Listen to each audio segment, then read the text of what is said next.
Je vais vous poser une question très concrète. On le voit bien, la Russie joue avec une forme de provocation. Lorsqu'elle va utiliser de plus en plus d'armes qui sont des armes proches des armes chimiques. Les Ukrainiens disent aujourd'hui que la Russie aurait utilisé des armes à phosphore. Si la Russie demain dépose une bombe un peu trop près de la frontière polonaise, est-ce que vous continuerez à dire non, mais je refuse l'engrenage, je ne souhaite pas la guerre, pause, on n'est pas prêt? Mais Madame de Malin, vous êtes d'accord avec moi que ce que je dis aujourd'hui peut, comme tout le monde, évoluer. Je serais un abruti si je disais pas ça.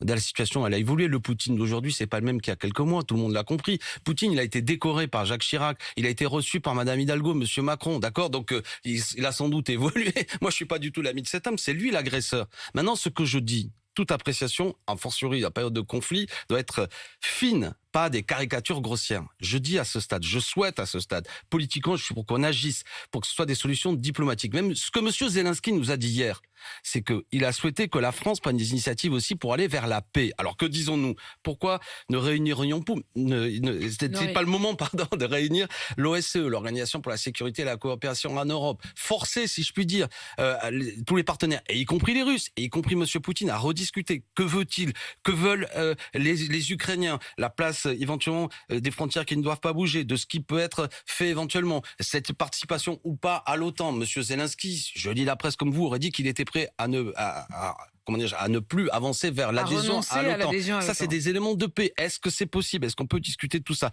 Il le faut. Et quand nous disons, nous, que nous souhaitons une France non alignée, qu'on nous comprenne bien. Est-ce qu'on peut continuer à être non aligné? Ben évidemment. C'est-à-dire que c'est le moment... Est-ce que c'est pas une forme de lâcheté? Ben non, au contraire, c'est le courage. C'est le courage. Ben le courage, c'est parce que c'est ce qu'il y a de difficile.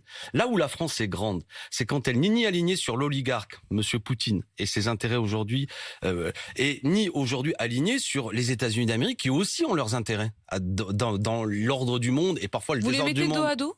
Je les mets pas dos à dos, mais je dis que la France... vous mettez dos à dos ce matin la Russie de Vladimir Poutine et l'Amérique de Joe Biden? Non, je les mets pas dos à dos. Je dis que les intérêts de la France ne sont pas les mêmes. Vous ne voulez pas choisir entre les deux?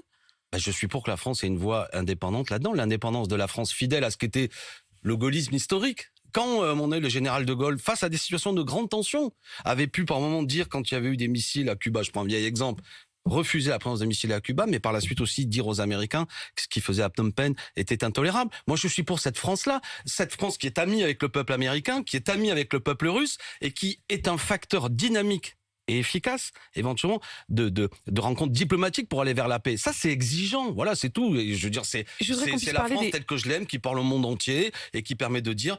Parce que les intérêts... Il y a aussi, vous savez, le peuple américain, c'est un peuple généreux, mais les États-Unis d'Amérique et son gouvernement et son économie, qui repose beaucoup parfois sur l'industrie militaire, peut avoir certains intérêts. Mais ça veut dire quoi? Qu'ils ont des idées derrière la tête? Ça veut dire aujourd'hui, par exemple, que les États-Unis sont très endettés en direction de la Chine, qu'il y a une tension qui est là, surtout. Nous devons penser le monde dans sa complexité. Les États-Unis d'Amérique sont très endettés en direction de la Chine. La tension avec la Chine, elle est potentiellement... C'est quoi? Ça veut dire quoi? Ça les arrange, cette guerre? Non. Si je vais jusqu'au bout de ce que vous laissez entendre? Ça les arrange. Non, ils l'ont pas souhaité. C'est pas ça que je dis.